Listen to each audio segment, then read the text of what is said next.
What's up? I'm Troubleshoot. In this relatively quick guide, I'll be taking you through the major points that you need to know to get an edge in Dota 2 for the brand new Wondering What Is update. Let's get into it. So the Wondering What Is update page, you'll find linked down below, goes through the major changes and most important changes, starting off with major changes to the map. As you can see by this image here, the map has changed quite a bit with many new game mechanics. First of all, each safe lane now has a stream that heads across it from your spawn down to the actual lane itself, and when you're traveling downstream, you'll get a slight speed boost. Traveling upstream, however, you'll travel at your normal walking speed, which should make life quite a bit easier for safe laners. This is a cool little change that's been introduced. Along the way, you'll also likely come across brand new neutral creeps, which have been added throughout the stream, some of which actually evolve as the game goes on, becoming more and more dangerous, giving more and more rewards, which is pretty cool. The next most major change, of course, is Roshan returning to his rightful place in the center of the map along the river. Here's the northern one and here's the southern one. Instead of taking teleporters or gates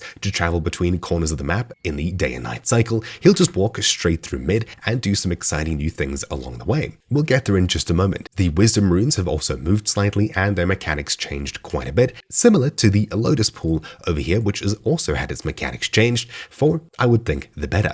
So let's actually dive into the meat and potatoes. Scrolling down an evolutionary leap, there's a couple of new neutral creeps that progress as time goes on. Heading into a game here and checking out this brand new stream, so just outside of spawn here, you can travel across through this stream and you gain a small movement speed boost as you're traveling down it.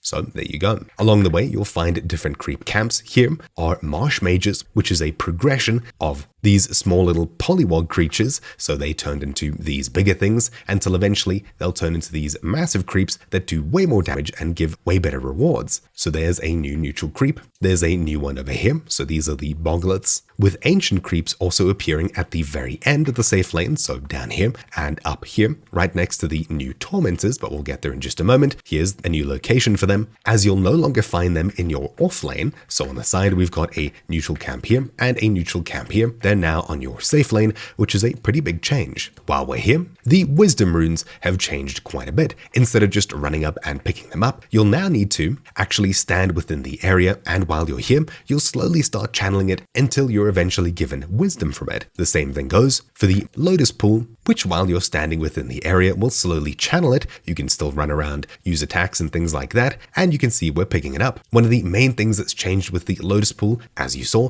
is that the longer you stand here, the more you pick up. The first item takes 1.5 seconds to pick up, and then each subsequent Lotus after that takes 30% less time to pick up, so you can fill up pretty quickly. That being said, you'll need to make sure that no enemies are within this circle over here, otherwise you're unable to channel these items at all. So you'll need to either push them away or get rid of them with force. As you can see down here, nothing's happening until the enemy leaves the area. Enemies just means enemy heroes and not creeps from either team, so that's reassuring to know. The Lotus Pool has also had a pretty major change in that they'll give you the normal Lotuses, but as soon as all the tier 4 items are available, they'll start giving great Lotuses, and finally when all tier 5 items are available, it'll start giving greater Lotuses, which is a pretty big change. Moving towards the center of the map, towards one of the Roshan pits, he'll obviously move from pit to pit as time goes on, but when he moves between pits, you'll see now that instead of just kicking you out of the way, he'll pick you up and throw you, which can do a huge amount of damage,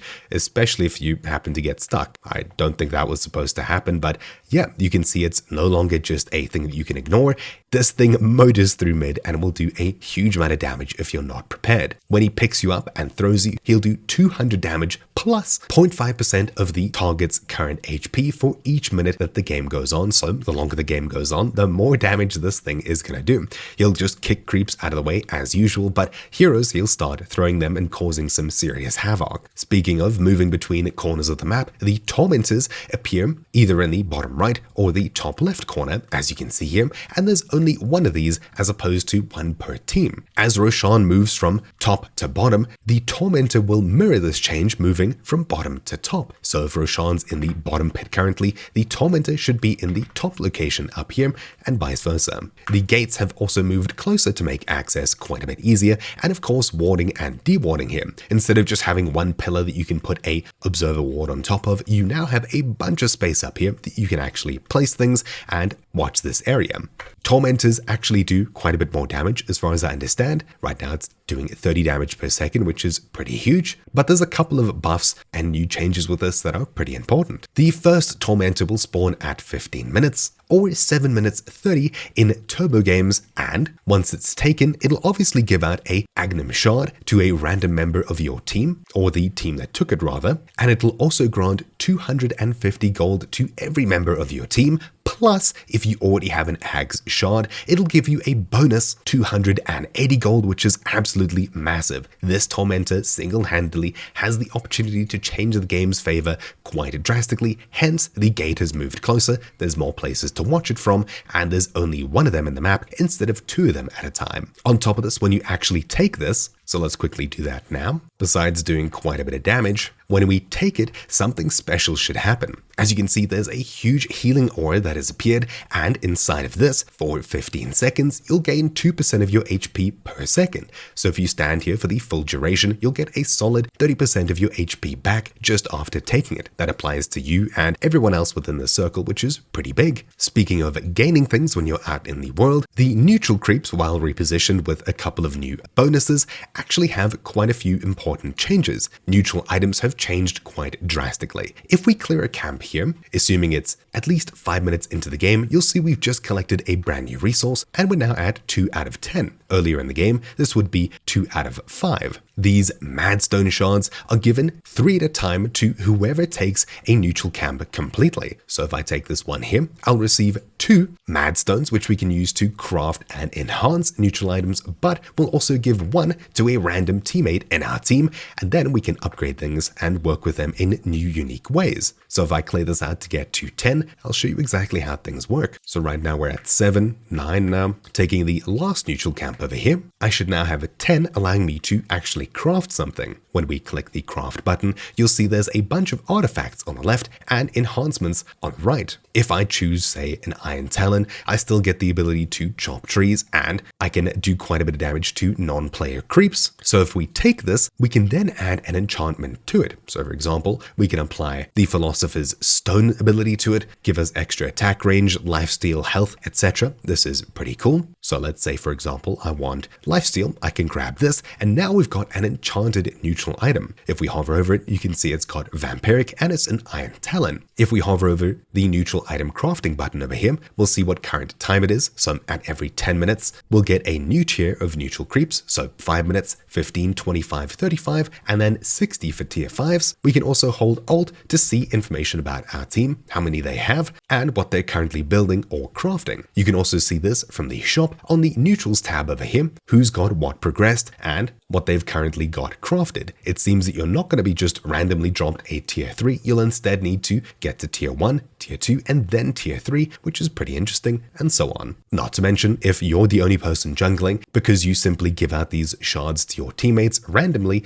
you could be doing your team a favor by sticking around in the bush, at least until everyone's got at least something for their neutral item. Speaking of your teammates getting items, when you get items, you'd usually need to head back to spawn or to the neutral shop to sell them in normal games. In Turbo, you can sell them anywhere, but if we were to right-click, say, this Sage and Yasha, we can now mark for sell. What does this do? Well, if I click this, you'll see a small gold icon appear next to it. As soon as we reach a secret shop like him, or we get back to spawn, or we receive an item from the courier, this item will automatically be sold or taken back to spawn where it can be sold. So if I respawn, walk, or teleport back to spawn, boom, as soon as we do, you can see the item is instantly sold, we get our cash, and we now have an inventory slot open. Assuming you just received something from the courier, it'll be dropped into your backpack, and usually dragging it out will give you a time before you're able to actually use it of 6 seconds. However, right now, if I were to purchase something from the shop, such as a magic stick, and get my courier to deliver it to me, it will be placed into my backpack as I don't have any inventory slots. But if I drag it into my inventory, as you can see, there was no wait time. This can be done once per item per hero. This brand new grace period gives you 3 seconds once something's placed into your backpack to move it out to actually use it immediately without having to wait,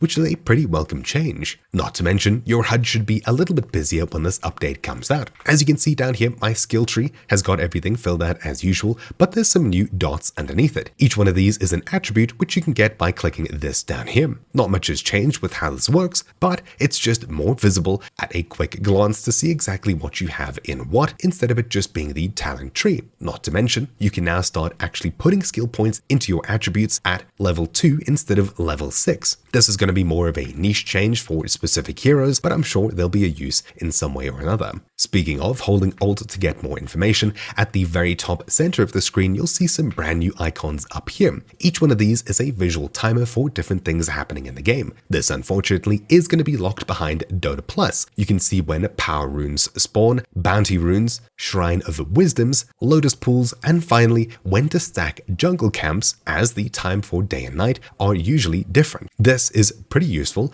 especially if you're not sure what's going on. You don't need to micromanage so much anymore. Just hold Alt and you'll get all the information you need at a quick glance. And with that, we pretty much run through most of the major changes here. You can head across to the website to see screenshot comparisons between different areas of the map, read more about what we've discussed in this video, though we've covered pretty much everything that's here. And as you can see, I've already skipped over something, which was the Roshan timer, available to everyone, while these HUD timers are available to Dota Plus only. Right over here to the left of our map is the Roshan timer, and you can see he's alive in the bottom pit, which also means that the Tormentor is in the top location, so up here, and assuming it was alive or around, it should be here and not bottom, for example. And speaking of respawn timers, bounty runes, such as the one that spawns here in the Radiance jungle, which has definitely changed in looks quite a bit, these now spawn in every 4 minutes instead of 3, but the amount of gold that you and your team are given has been raised quite dramatically, which could also help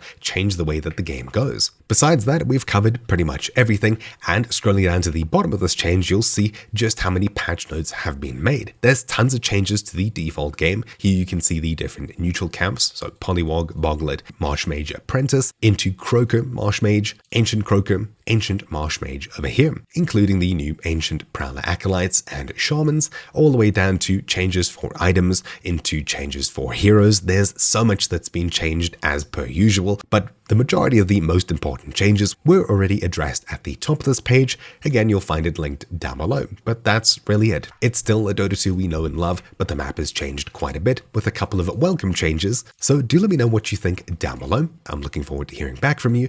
Thank you all for watching. My name's been Troubleshoot, and hopefully this video helped you. I'll see you all next time. Ciao.